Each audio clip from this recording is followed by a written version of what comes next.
Bonjour à tous, aujourd'hui j'ai le grand plaisir d'accueillir Alban Simon-Duno. Bonjour. Bonjour Marie-Leila, merci de me recevoir. Merci beaucoup à vous d'être avec nous aujourd'hui. Vous êtes chargée de production chez Polaris, une société de production qui propose des spectacles vivants au service du patrimoine.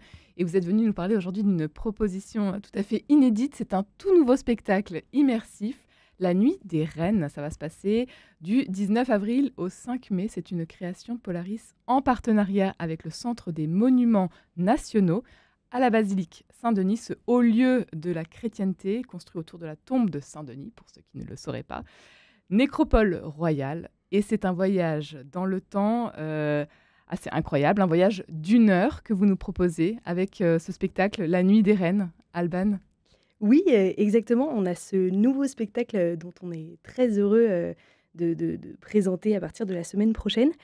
C'est un spectacle immersif. Alors des spectacles immersifs, il y en a beaucoup. Nous, la manière dont on a ce mot immersif, c'est que les spectateurs sont dans des groupes de 30 personnes et se baladent de pièce en pièce et d'espace en espace dans la basilique, où ils viennent à la rencontre de 6 reines de France qui vont leur raconter un petit peu leur vie. On écoute tout de suite la bande-annonce du spectacle avec ces reines, ces sirènes que l'on va pouvoir entendre. La reine de France vous parle et il convient de nous répondre.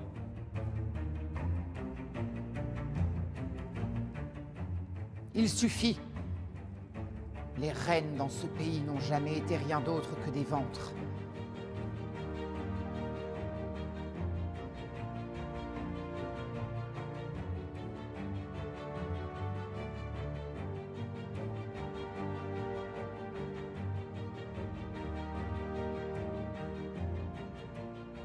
Courbez la tête et la couronne vous brise le cou.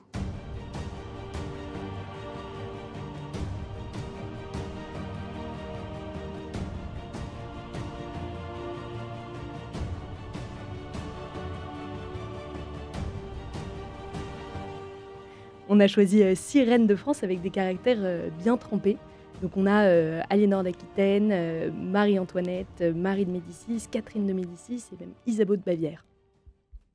Un parcours spectacle d'1 heure dans la basilique Saint-Denis. Alors ça, c'est une première quand même. Oui, exactement. Nous, on a l'habitude chez Polaris de travailler dans des lieux d'exception, puisque des spectacles dans des lieux de patrimoine, c'est vraiment la base de notre travail. Et donc là, on a choisi cette basilique de Saint-Denis à la suite de l'appel du Centre des Monuments Nationaux pour justement mettre en valeur cette basilique et que cette basilique aussi mette en valeur notre spectacle. Donc c'est un parcours d'1 h 15, même un petit peu plus d'1 heure, au sein de la basilique. On va à la rencontre de 6 reines de France qui chacune vont nous raconter un bout de leur histoire et avec un texte très contemporain, un caractère très affirmé de la part de ces reines. Certaines sont même tout à fait de mauvaise humeur et viennent nous raconter un petit peu ce qui s'est passé pendant leur vie. On a choisi de mettre les reines sur le devant de la scène pour une fois, entre guillemets, puisque d'habitude on parle plutôt des rois de France. Là, c'est vraiment les reines qui viennent nous raconter comment est-ce que leur mariage avec ces rois quand même pas été facile. Et pour certaines même, par exemple, comme Aliénor d'Aquitaine, qui a décidé de virer son roi pour devenir reine d'Angleterre. Donc des reines tout à fait spéciales que vous pouvez venir rencontrer à la basilique. 6 belles rencontres que l'on fait au plus près. Donc on est vraiment, on se promène dans la basilique et on est à côté de ces reines. Exactement. Donc on est dans un groupe de 30 quand on est C'est public. plus qu'un spectacle. Exactement. C'est vraiment une rencontre avec ces reines. On est à 3 mètres de ces reines et on les entend, on les voit, on peut presque toucher leurs costumes. Ces costumes d'ailleurs qui sont vraiment des beaux costumes qui sont créés par ma collègue Alice et qui sont été créés juste pour ce spectacle-là. Alors un spectacle dans la basilique Saint-Denis parce qu'il y a une actualité aussi au niveau de la cathédrale de la basilique. Oui, bien sûr. Il y a plein de choses qui se passent à Saint-Denis cette année. Bon, évidemment, les Jeux olympiques et paralympiques, la ville d'ailleurs est partenaire de l'événement. Et puis ensuite, ce spectacle s'inscrit dans la reconstruction de la flèche de la basilique, puisque la basilique a perdu sa flèche au 19e et un grand chantier Est en se cours. lance. Et nous, on a intégré ce chantier dans le spectacle, puisque les reines de France vont à la recherche des joyaux de leur couronne pour pouvoir les porter lors du grand bal des bâtisseurs qui aura lieu à la toute fin. Donc à la toute fin, dans le cœur de la basilique, il y aura un grand bal avec une vingtaine de danseurs. Et alors Polaris a cette vocation justement de mettre en valeur le patrimoine, notre patrimoine religieux aujourd'hui notamment. Mais pas Exactement. que, il y a aussi les châteaux. Pas que religieux, Ouais. bien sûr. Nous, on est plutôt dans simplement le patrimoine d'exception. Mhm. Polaris, c'est une société qui existe depuis quasiment 10 ans maintenant, qui a commencé dans l'église de Saint-Germain-des-Prés à l'occasion de son millénaire, et qui, depuis, s'est spécialisée voilà, dans les spectacles, dans les lieux d'exception, et à chaque fois en passant de pièce en pièce. Donc on découvre l'intégralité d'un château. Le château est plus qu'un décor, c'est presque un personnage du spectacle, et ce, à travers toute la France, puisqu'on se balade. Et alors là aussi, on a l'accès total à la basilique. Oui, Oui. et même un petit peu plus puisque, Mhm. on va dans des pièces, qui ne sont pas ouvertes, au public, et donc on investit vraiment tout ce lieu, depuis la crypte archéologique, là où il y a le tombeau de Saint-Denis, et où il y a, tous les tombeaux des reines et des rois de France, et puis ensuite, à travers tous les gisants, jusqu'au chœur et même jusque dans la sacristie, puisque, le clergé, a bien voulu nous ouvrir, sa sacristie. Un parcours spectacle donc tout à fait inédit avec ce spectacle, cette grande aventure, La Nuit des Reines. Ça commence le 19 avril et puis c'est sur les week-ends, Tous les jeudis, les jeudis, vendredis, vendredis. samedis et Ouais. dimanches. Plusieurs représentations, du plusieurs coup, représentations. puisque petit groupe oblige. Exactement. Il y a entre 3 et 5 représentations par jour, du 19 avril au 5 mai. Alors, pour nous faire vivre toute cette histoire au plus près, vous avez une équipe assez grandiose, si on peut dire. C'est une aventure donc humaine également, avec plus de 200 bénévoles. Exactement. C'est assez incroyable. Ouais. Voilà, nous, on a l'habitude, comme on investit ces lieux, on a évidemment besoin de beaucoup de monde pour les remplir et pour leur donner vie. Donc, on a l'habitude de fonctionner, de monter des communautés d'entre 200 et 800 volontaires. Ici, à Saint-Denis, il y en aura à peu près 200. Et tous ces volontaires qu'on forme au chant, au théâtre et à la danse pendant plusieurs mois deviennent ensuite les stars du spectacle.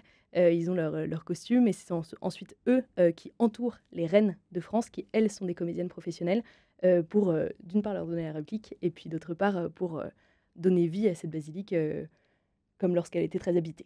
Et vous n'avez pas du tout de mal à recruter justement des volontaires pour ce genre d'événement? Ça se passe Pas du tout.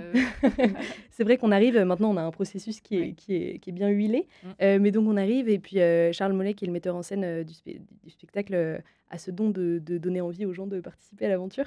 Et donc les gens s'inscrivent tout à fait en masse et ensuite sont très heureux de s'y inscrire et puis de continuer les années suivantes. Et donc on est toujours très très reconnaissant à l'égard de ces volontaires qui sont le cœur de notre spectacle et de notre métier.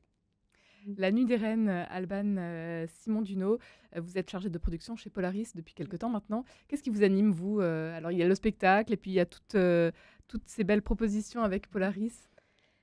Un ensemble de choses. Moi, Mhm. je suis très heureuse dans ce métier. C'est un métier très polyvalent, donc c'est très agréable d'y être. Ce qui m'anime, moi, particulièrement, évidemment, travailler dans de très beaux lieux, c'est toujours très agréable. Ensuite, travailler avec tous ces volontaires, c'est extrêmement enrichissant d'un point de vue humain parce que, en fait, on gère énormément de monde et à la fois personnellement et collectivement. Donc ça, c'est très beau de les mener tous ensemble vers un spectacle. Et ensuite, c'est une aventure qui rend les gens heureux. Je pense que c'est du divertissement positif. C'est du divertissement, on voit tout à fait tout public, ce qui n'est pas le cas partout. Et les familles, les adultes, les enfants, tout le monde est très très heureux de venir au spectacle. Et quand ils en sortent et qu'ils en sont heureux, nous, ça donne tout son sens à ce qu'on fait. Et Saint-Denis a besoin peut-être aussi d'être remis au centre, remis en valeur. Oui, bien sûr, Saint-Denis, hélas, souffre d'une réputation qu'elle ne mérite pas, en tout cas, puisque c'est une ville dans laquelle il est très agréable de travailler. Les volontaires viennent à peu près, 50% de nos volontaires viennent de Saint-Denis, sont des Dionysiens. Et voilà, la basilique est au pied du métro. Enfin, vraiment, il n'y a pas de... Elle mérite tout à fait d'être C'est au à même centre pas de une l'attention. heure. C'est même moins Ouais, que ça, moins c'est que sur la ça. 13, Mm. en une Ça, demi-heure c'est depuis super Paris. bien. Vous avez un lien particulier avec la basilique ou pas forcément? Vous l'avez découvert à l'occasion de ce spectacle? J'y étais déjà allée. Évidemment, la Mm. basilique, c'est un endroit dans lequel on va à l'école. Bon, en plus, moi, mes parents m'y avaient emmenée, donc ils aiment l'histoire. Mais c'est vrai que c'est pas un lieu dans lequel, duquel j'étais familière, en tout cas. Et là, de par mon métier, je passe ma vie dans le triforium à aller accrocher des lumières. Et donc, je je la vois dans un cadre super particulier qui, moi, me plaît beaucoup. Une belle rencontre, vous qui parliez de cette grande aventure humaine, Alban Simon Duno, est-ce qu'il y en a une à nous raconter aujourd'hui pour terminer l'émission? Une rencontre, une histoire qui peut-être vous plaira, qui nous a beaucoup fait rire, nous, l'équipe, c'est qu'on faisait passer des petits castings pour tous les volontaires à la suite de la réunion d'information. Et ma collègue Marguerite, qui est chargée des volontaires, était en train de faire passer un casting. Et un petit garçon qui est un petit peu intimidé. Et elle lui dit Est-ce que tu veux me dire quelque chose que tu connais par cœur un poème, je sais pas, ce que tu veux, histoire qu'il soit un peu à l'aise. Et là, ce petit garçon qui s'appelle Giovanni se met à réciter extrêmement fort l'intégralité du Notre Père. Et nous, ça nous a beaucoup fait rire parce que c'était complètement super incongru. Et on a trouvé que c'était un bel exemple de comment est-ce qu'on met super à l'aise en fait, un enfant pour qui, à 8 ans, c'est pas évident de passer un casting devant un adulte tout seul. Et là, il s'est dit bon, ben voilà, ça je connais par cœur, c'est parti. Et alors, on va pouvoir le retrouver dans ce Oui, spectacle. exactement. La Nuit des Reines. Un grand merci. Alban Simon Duno, la Nuit des Reines, c'est donc à partir du 19 avril.